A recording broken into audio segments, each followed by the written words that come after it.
All right, it is 7:05.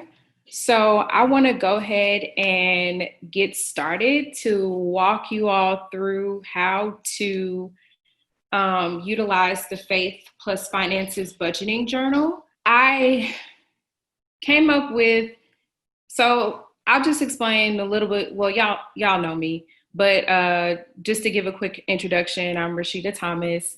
I am a certified financial educator, and I help individuals overcome financial anxiety so they can get on the path to paying off their debt. So I initially was offering, and I still do, free budgeting sheets on my website, RashidaSThomas.com. But I said, okay, this is great, but I want something that somebody can use over and over again throughout the course of the year and not have to consistently print it out. So I want to say back in September of last year, I was like, I should just go ahead and create a budgeting journal. And so that's kind of where it birthed. Like I had these budgeting sheets, but then I said, you know what, I just want to make this a full-on thing and a full-on budgeting journal and walk people really through the process that helped me get on the path to paying off my debt. So again, thank you for joining. Let me go ahead and share my screen. Okay, let me share the document. And does everybody have their budgeting journals handy? If you have it handy, type 1 or yes. Okay, so Leah, you got yours. Chanel, do you have yours handy? Yep, you got it. Okay. And Dad, do you have yours handy? I initially started out this budgeting journal and I wanted to type a love note to you all. Type 1 if you went to the beginning of the budgeting journal and actually read the note. And type 2 if you didn't. I'm not gonna feel away. But I just wanted to explain what that letter meant. So type 1 if you read the letter at the beginning of the budgeting journal, and type 2 if you didn't. So I just did a quick introduction and said type 1 if you read the note in the beginning of the budgeting journal, and type 2 if you didn't. No big deal if you didn't. All right, so I really came up with this because I said, you know what, you get in this budgeting journal demonstrates that you're on the road to financial freedom. And I want to create this so that you can write down the vision for financial freedom and make it plain. But I also want you to celebrate the spot that you're in and the stride that you're making to get on the path to getting towards financial freedom. And I kind of got personal because, you know, I was once dealing with a poverty mindset where I just was living in lack. I was robbing Peter to pay Paul. I was living paycheck to paycheck and was accumulating all these freaking overdraft fees. It was just ridiculous. Like, it just was ridiculous. And but that's a lifestyle that I had for quite some time. So I had to make a promise to myself that I'm sick of doing this. I'm sick of my bank account looking like shattered glass. And I'm ready to move to a place where I'm ready to speak life into my financial situation and make strides towards paying off my debt and being a better steward over my money. So within this budgeting journal, yes, it has the simple budgeting system in place, but it also allows you to make bold statements and be intentional throughout about where your money is going to go and how your financial situation is going to improve. So that's why I put those declarations and I sprinkled that in between so that you can stay encouraged throughout the process of working to pay off your debt. And so I put this in here. So type 1 if you all did this visualize it exercise, and type 2 if you didn't. Okay, cool. So I'll take everybody. If you unmute yourself, like, can you tell me how that visualize exercise helped you out? Because the intent was for me was to, before we start budgeting, before we start talking about debt repayment and looking at the numbers, I want you to visualize your life as though you didn't have debt in the first place. So does anybody want to unmute themselves and share how that visualize exercise helped you out? So you took this visualize exercise and you wrote it out as though this is how I want my life to look like if I accomplish savings goals that I have in place. This is the very exercise, like I talk about this a lot, but I got to a place in life where I was just so bogged down by my financial situation that I started going to see a therapist, and this was one of the first exercises that she had me do that I thought was so critical and was a game changer, is writing down how my life would look if I was not bogged down with all these student loans and all this debt. And so that's why it was so important for me to put this in the budgeting journal as it's so like let's visualize how life would be so we can start working towards that. And the days that we get discouraged, we're able to look at this reminder as this is what I'm working towards.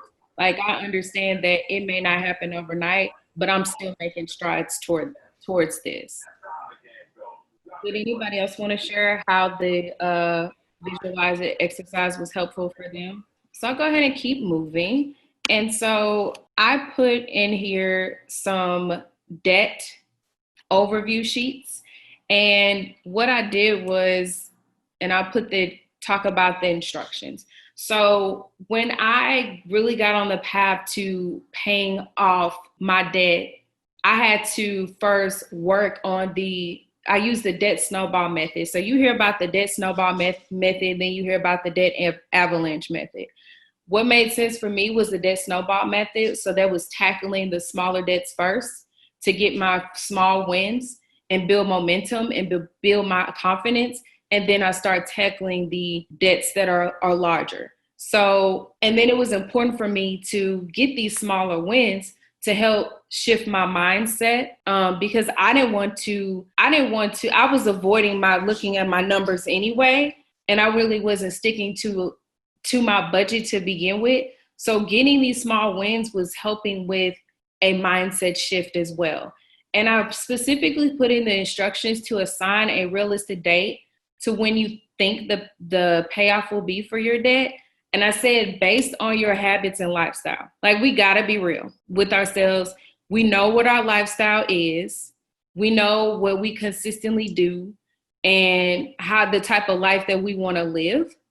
But that's why I said assign a realistic date to when you believe you will be able to pay off the debt. And I understand right now we're in the midst of a pandemic.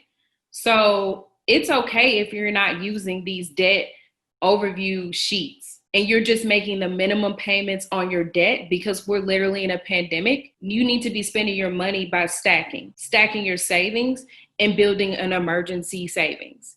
Like, that should be a main goal versus aggressively paying off debt right now. Is we need to be stacking, we need to be getting our reserves in order because, again, we don't know what the future holds.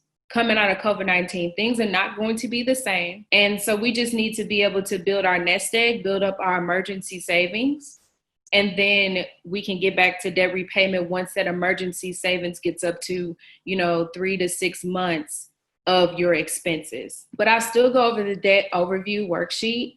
And I put in here, put an estimated payoff debt as to when you think you'll be able to pay it off. Put the creditors. So if it's a student loan, like me, I got Navient and I got Discover. Or if you're working to do a credit card, I got a credit card through Capital One. So just put the date that you're really starting to pay this stuff off. Put the date, put the balance, and put the amount that you paid. And continue to put that down there for that specific account, for instance, Capital One, until it's fully paid off.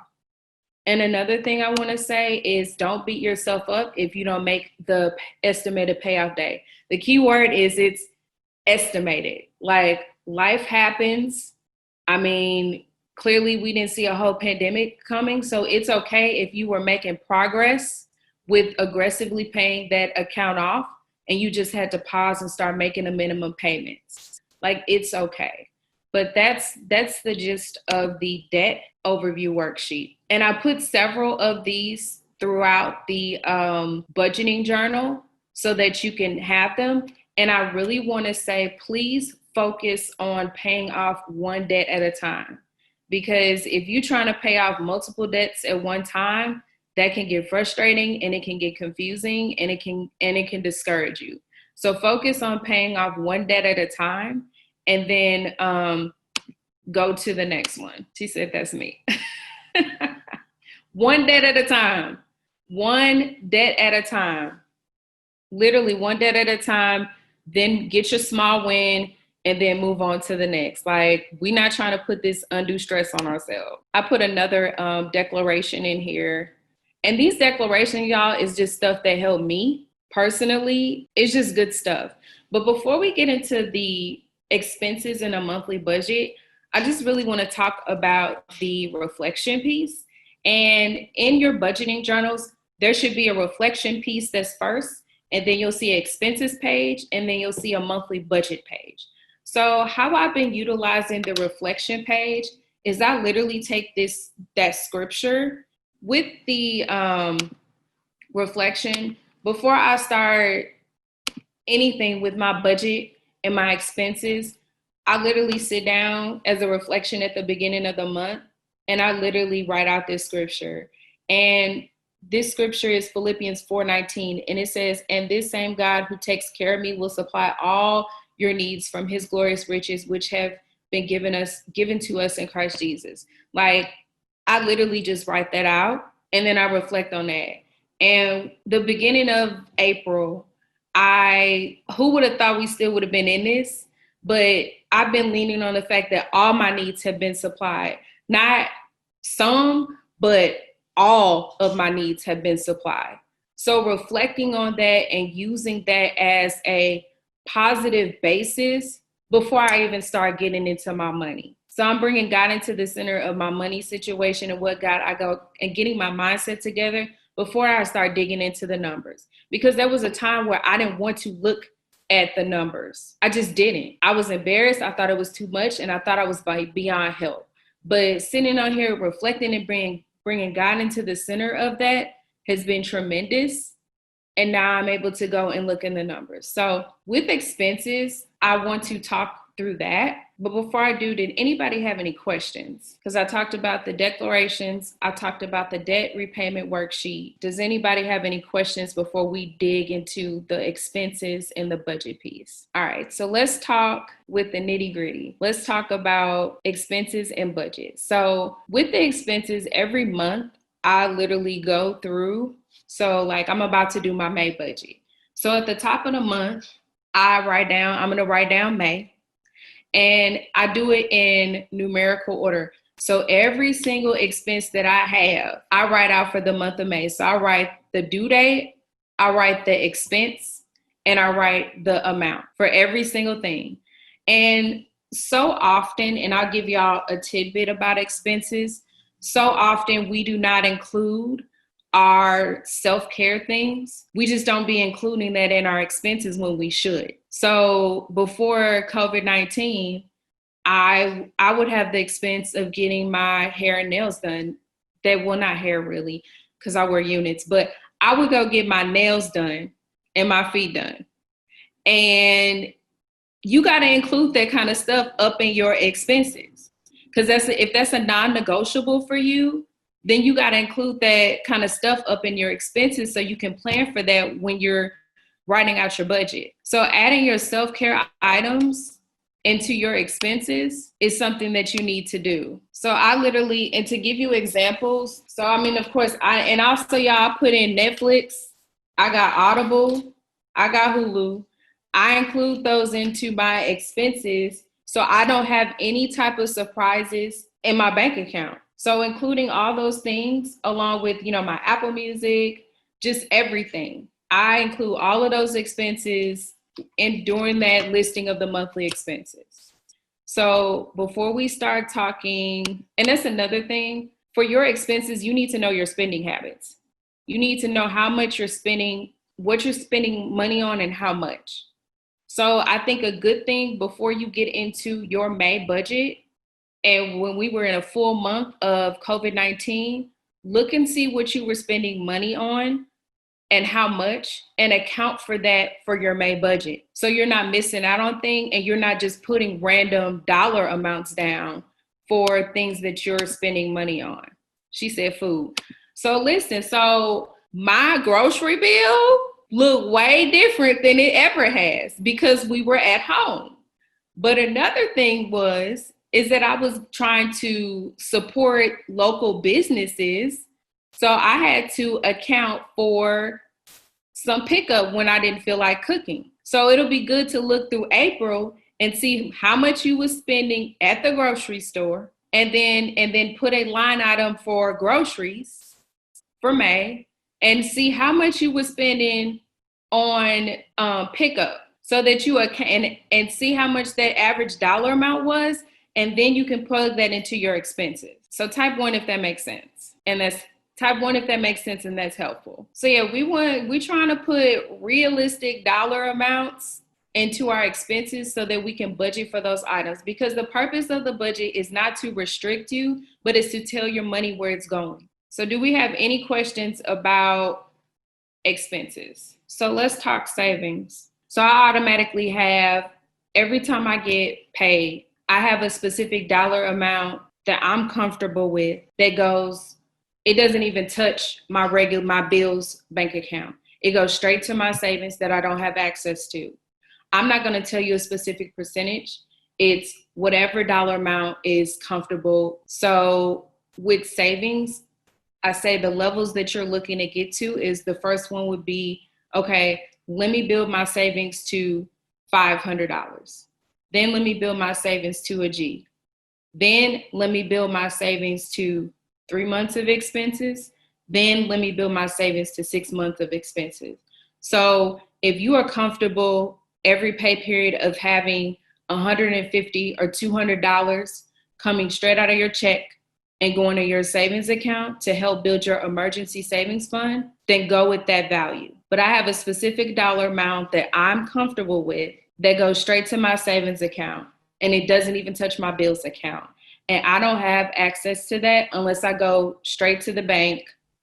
If I physically go to the bank, like I don't even have a debit card for it. Does that answer your question? Yeah, we could talk through that. We could talk through that.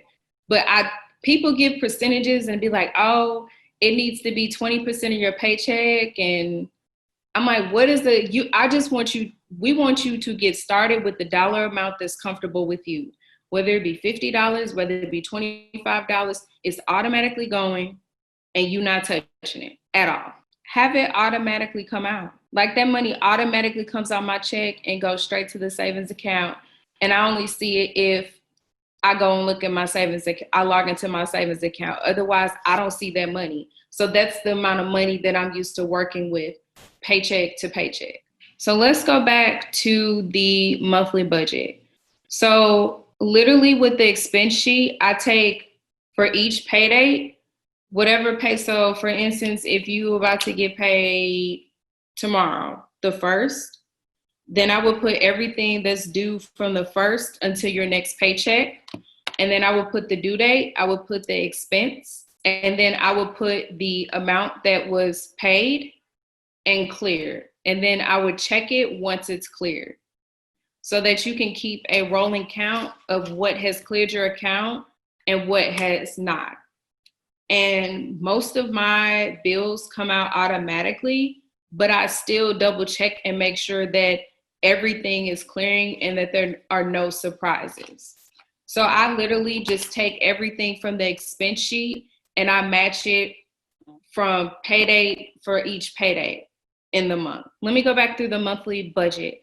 So if you get paid twice a month or even once a month, what I do is just depending on when you get paid, is for me, I take the pay date. So if you're getting paid, let's say tomorrow, then I literally will list all those expenses and the due date and the amount paid. I would list that for that specific paycheck for each payday. And so that's why getting the expense sheet right is so important, because it allows you just to slot things right into this monthly budget And it takes the guesswork out of putting together your monthly budget so you know how much money you'll have left over after each paycheck. So does anybody have any questions about the budget? Because I'm going to share a few more tips, especially given the times that we're in. Does anybody have any questions about the budgeting piece? Now, if you have student loans, given the times that we're in, I have both federal and I have private student loans.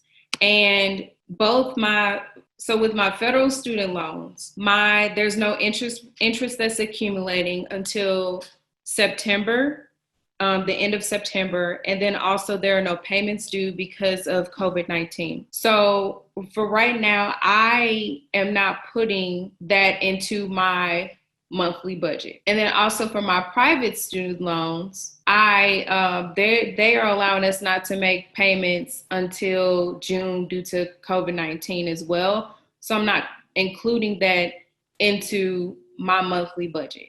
But I will say this, if you financially are in a place where you're able to still make payments on your federal or private student loans, I say go for it, especially because they're not accumulating interest. And that's the piece that be killing us and be driving up the amount that's owed on the student loan. So if you're in a place where you're able to still pay on your student loans, then I say go for it. But I would call your student loan service provider and see, okay, they're in administrative forbearance, but I still would like to make a payment. I would ask the question, is my payment going straight to the principal? Because from what I'm hearing, it's varying from what these student loan lenders are saying.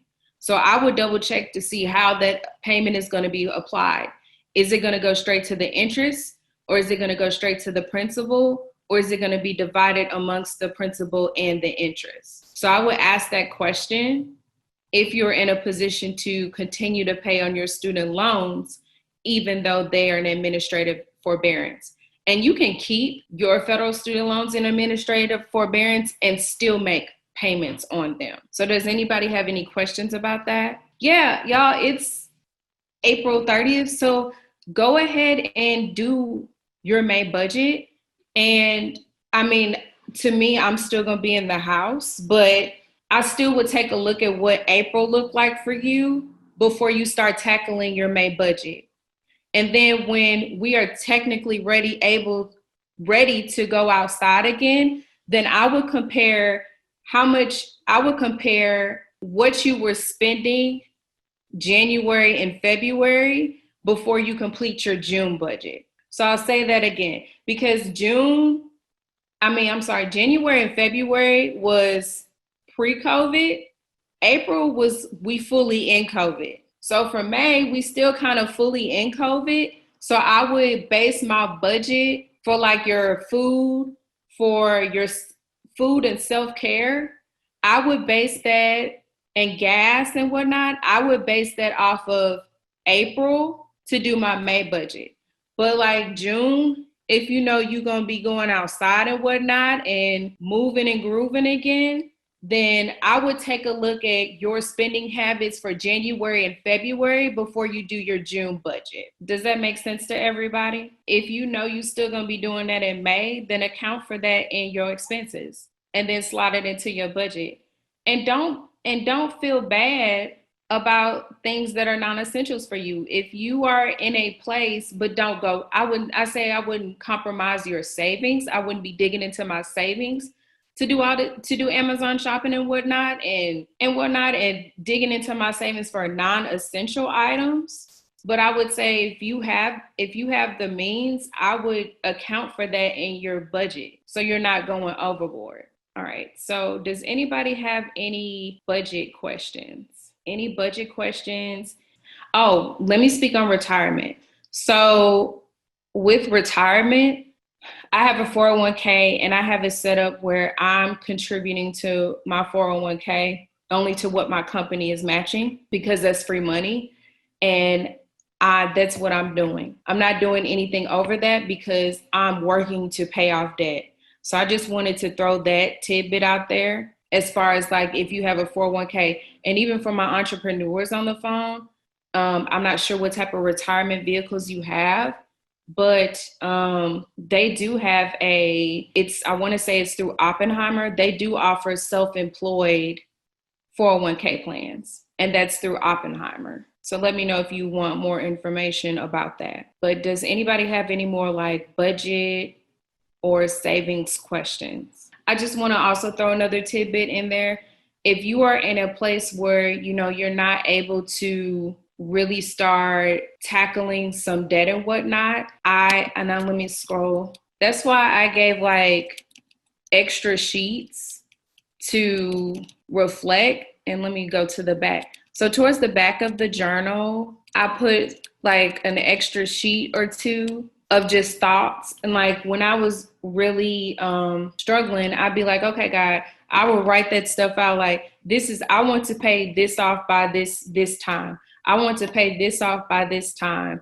And I would just reflect and I would just write out my thoughts and whatnot and get it out on paper and just make it plain, even though I may not be in a place to tackle it. So when I am able to start tackling it, I'm able to reflect on that and then compare when I did pay it off versus when I initially wrote it down.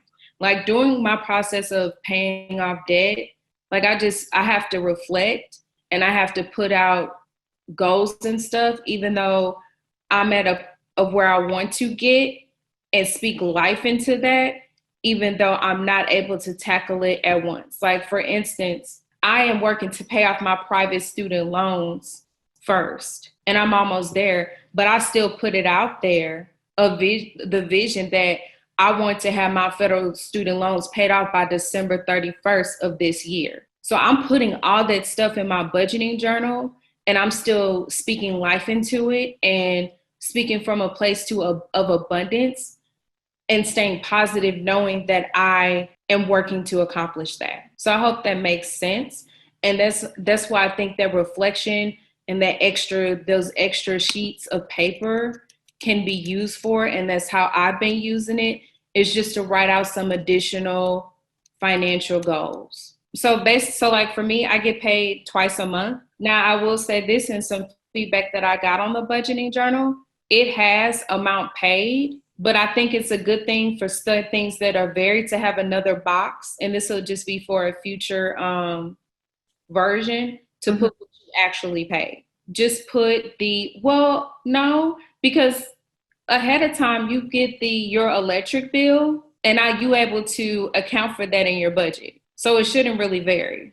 I don't think anything should vary because you should get the bills way ahead of the time that it's due. The expense sheet is giving you the big picture. Budget is giving you paycheck by paycheck, and then you're checking when it clears. And I say in future versions, and I'll be honest, I put at the top of my monthly budget, I put right next to pay date, I just manually wrote in how much I know is going to come for that pay date. I still put everything that I'm going to be paying within that pay date. So so you would put the pay date of 5/15/2020, and then I would just so I manually wrote in, like right next to it, I put income, and then I put the dollar amount, and then I put everything that I'm paying from the 15th up until the next time you're going to get paid. And then as soon as it clears my bank account, then I check it off. And then also, y'all, for income, I only include what is hitting my bills account, the income that's hitting my bills account. Because again, the savings is automatically going to savings, and that money is automatically taken out of my paycheck. So I don't even include that in income when I'm doing my budget, because that money is going straight to savings.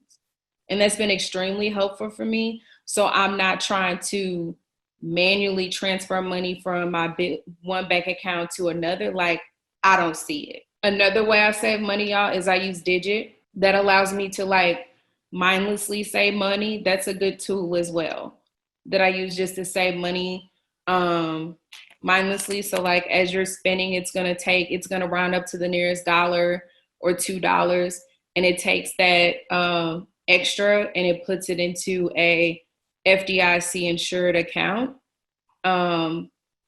And if I want to, and if I need to access the money, then I can transfer it over to my linked Chase account if I need it for an emergency. So that's another way I'm able to save money. Yeah, because I know myself, and I know how I get like fresh food, fruit and vegetables and stuff. So I'm typically going to the grocery store maybe every 2 weeks, probably, to get fresh items.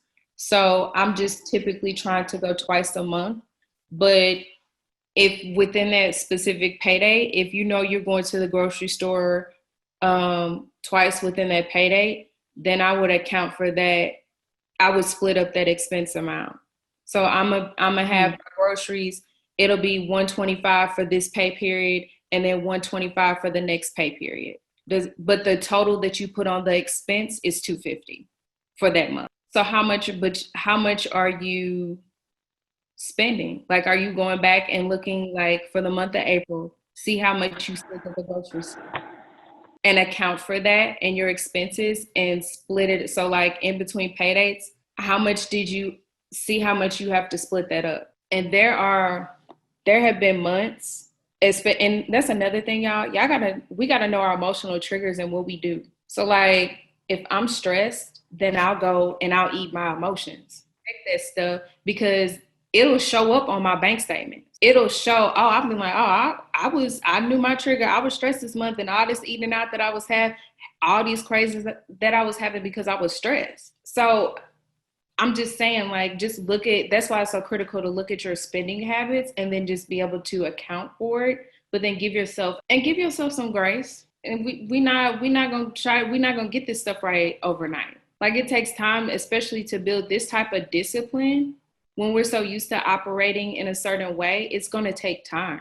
So yeah, I would take a look at March if that's what makes sense, and see how and divide that up, the dollar amount for the grocery bill expense, divide it up for your pay dates, but on the expense in the monthly budget portion, but in the expense sheet, put that specific dollar amount. Once you get to a point where those contract amounts are allowing you to pay for the expenses for your business, then you need to separate that out. So it makes it easier, and especially during tax time, it makes it a lot easier for you to work with your tax professional, get your taxes prepared. Okay, so that'll be one of my goals. And for your savings goal, Charnel, I would say, what is a dollar amount? And we have ADP. So I go in there and I say X amount of dollars comes automatically out of my pay account, my paycheck. The rest is going to go to my bills account.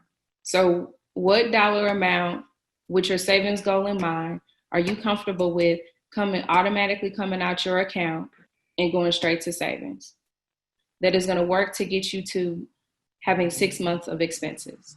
And that's the question that you need to ask yourself. So Bankrate.com is a resource that allows you to find a high yield savings account that is going to allow your money to work for you. I would set up an automatic transfer. So when you get specifically paid for these clients and you have your savings goal in mind and the time frame that you want to accomplish it, automatically have that money go into a high yield savings account.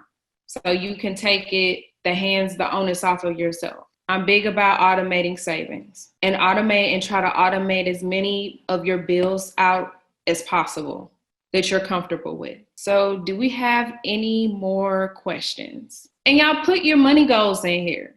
Like, we may not be able to immediately get to it, but like I said, put your money goals in here so that you can look and continue to reflect on that and know that's what I'm working towards. So like, put your goals in here. So I'm glad this was helpful. But this was what I was thinking, like, when I walked through and I put this budgeting journal together. So I'm glad that this walkthrough provided some additional insight. I'll just say this. I know everyone that's on the phone and whatnot, but I just want everybody to stay encouraged, especially during this pandemic, and just, again, continue to, and just understand that this situation is temporary and it's not although things are going to change, that we still are going to be able to live a life of abundance. And we just have to trust and believe that and just try our best to stay motivated. But at the end of the day, still feel how you feel and don't try to be a robot. I will say during my financial journey, there have been times where I have been discouraged and got hasty in my financial decisions because I wanted to make progress sooner than later, but it doesn't necessarily work like that. And sometimes that kind of mentality will set you backwards instead of progressing you forward. So during this time, don't try to make any hasty decisions because you're trying to hustle and save up all this money or hustle and pay off certain debts. Like, work your plan that you're outlining here in this budgeting journal and understand that we got a whole pandemic going on and understand that you didn't get into this debt overnight. So stop trying to rush to get out of it. And also, saving takes time. And when you are trying to save money, don't neglect it and pay off debt. Don't neglect yourself in the process. That is something in my financial journey that I have done is I was not taking care of myself because I was so aggressively working to pay off debt. Yeah, at a time I was able to pay off $10,000 worth of debt within 18 months, but I didn't feel good physically. I was running myself to the ground and I was not taking care of myself. So I just want you all to be mindful of that. Continue to take care of yourself, especially during these times, especially take care of your mental. And with that, I didn't have anything else unless anybody had any additional questions or any closing thoughts. All right, everybody. So now I have 2 donated spots. So if you know somebody that can benefit from a donated spot, because I have 2, so that I can send them and I'll put my email in there, have them send me an email and I'll send them a coupon code so that they can go ahead and register at no charge, because I have now 2 spots that are being donated for this course.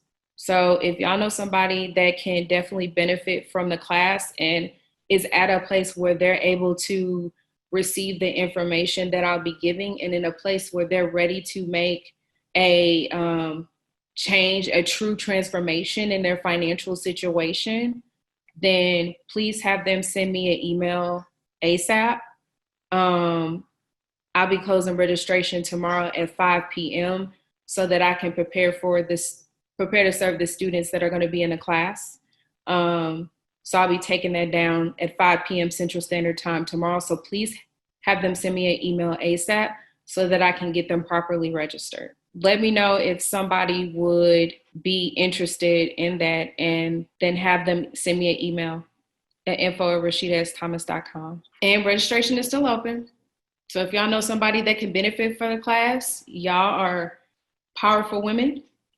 So if y'all know somebody that could benefit from the class and is able to make that investment, then please send them the information I'll put. This is in here, RasheedSThomas.com. All right. So I didn't have anything else. And I want to thank y'all for attending. I appreciate y'all. And I'll go ahead and end, and y'all have a good night. Thank you.